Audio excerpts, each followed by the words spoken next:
Subscribe करें audio equal channel को और उस बेल बटन को दबाइए नोटिफिकेशन के लिए।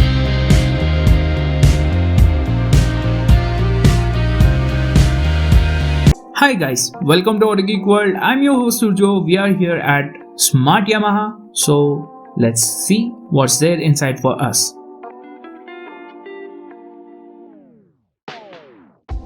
As you can see here, we have the all new FZ25 with us. So we're gonna ride it and tell you how is this bike.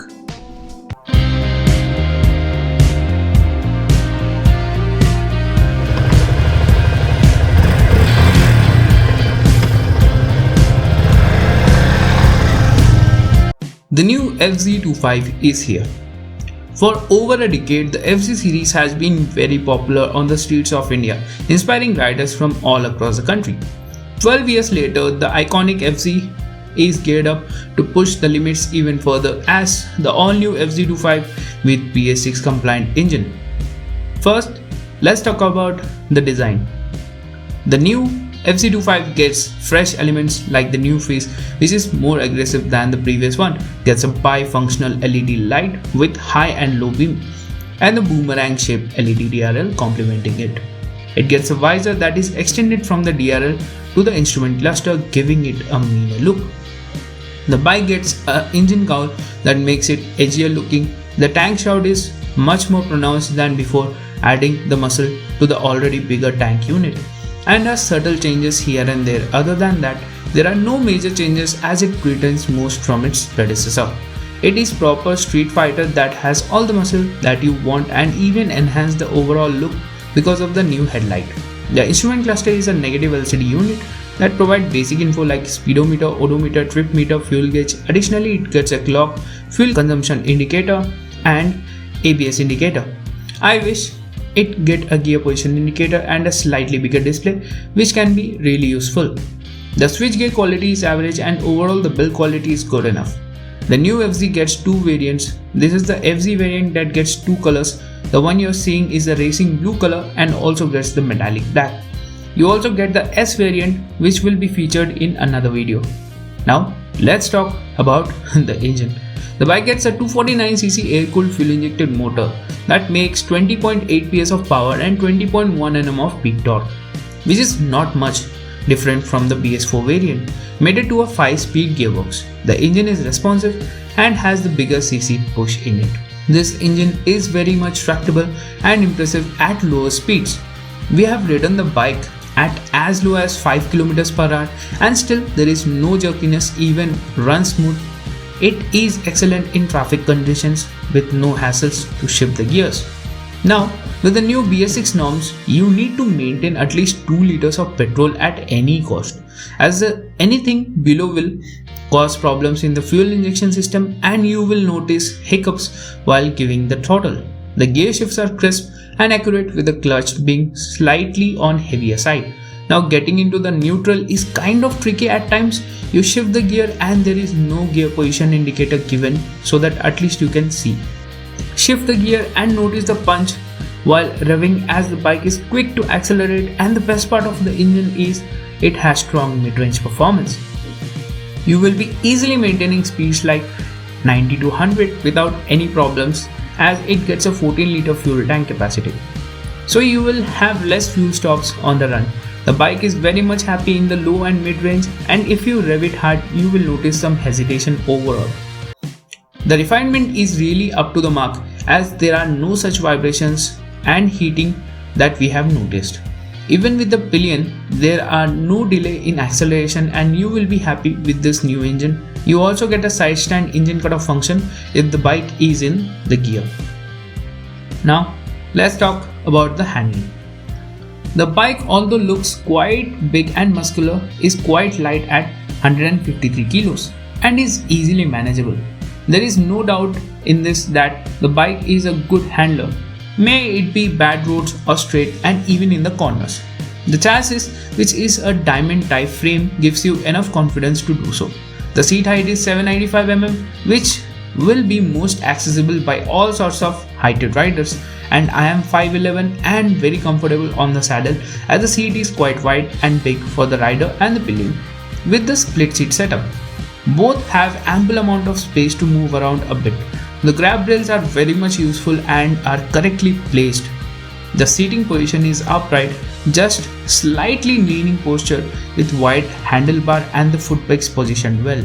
The bike also gets a lean angle sensor with it. If the bike falls on the ground, the engine cuts off immediately on its own. And if you want to start the engine, what you need to do is you need to restart it just after a few seconds and the bike will be ready to move. Now, all this because of the suspension setup. It has nothing special. It carries the same 41mm front forks and a 7-step adjustable monoshock at rear. And they are tuned to keep in mind of Indian roads, as they soak up most of the bumps very well and can do some off-roading stuff also. You can have a look how we tried some muddy and bad roads and the bike handled it pretty well without any hassle. Even the bigger potholes can be dealt with ease. With 160mm ground clearance, and you will get good stability on the roads and highways with higher speeds. So all in all, it will serve you in all type of conditions. Now coming on to the tires, you get a 17-inch rims with 100 section front and 140 section rear. Now these are MRF Nilo Grip Zapper tubeless tires. The tires provide you ample grip and you will have no complaint. We even tried some off-roading and on the mud. The tires provide enough traction in gripping the surface and has no problem at all. Even taking corners is also easy with them. Now you also get a 282mm disc at front and a 220mm disc at rear paired with dual channel ABS, which activates once you cross 20 speed. Because of the ABS, you get great confidence in braking as there will be no wheel locking. I like the ABS integration at this intervene only when you required it. Now the bite from the front brake could have been better and you could completely trust it in the hard braking conditions. Now let's talk about the pros and cons. The first pro of this is it gets the design right with good amount of muscle and sportiness, and the new headlamp which also gets pretty meaner. Second, the LED headlamp and the DRL look pretty well and they do the job well. Third, the dual channel ABS which can be life-saving at times and you can do some really hard braking on it without losing any kind of confidence. Fourth, great comfort for both the rider and the pillion because you get good amount of space because of the split seat setup. Fifth, the suspension setup is good and tackle all sorts of roads, and really the suspension is tuned really well in this bike. Sixth, it is very much tractable in slower speeds. I mean, you can take the bike at as low as 5 km per hour on second gear, on even third gear, and still there will be no problems. So it is very much tractable and you will enjoy it in the traffic conditions. Now on to the cons. The first con is the engine is still an air-cooled unit and makes near same power and torque figures as of before. We actually expected some better figures because of the bs6 emissions, but still it's okay. Second thing is there are no LED blinkers. They are conventional bulbs. We don't have any complaint regarding that, but at this price you can at least expect an LED blinkers with it. Third, the switch gear quality can be a bit better. I mean, yes, the switch gear is alright, it will work, but the thing is they can be a little bit better, you know.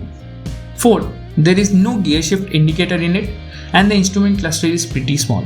So finding the neutral is kind of tricky in this. So the gear shift indicator could have been a bigger help. Fifth, more color options are not available. So you only get two color options, that is racing blue and metallic black. I mean, we would like some more colors with it, like at least a red color with it, which would be looking pretty damn good on this bike. Sixth, it lacks a double stand. So yeah, because it has only a single stand, you will find that it will take much more space in the parking location. Now the conclusion, this is the cheapest 250cc bike in the market and you are not skipping that much. You're still getting the reliable engine that Yamaha provides and a comfort for both rider and pillion for long tours, and now also getting the safety. So if you are on a tight budget and want a touring bike that you can rely on, then you can sure have a look at the new FZ. So that's it for now guys. If you like our content, please do subscribe to our channel, like, share and press the bell icon so that whenever we put a new content, you will be notified as soon as possible. So thank you for watching our video again. Till that time, stay safe, stay home.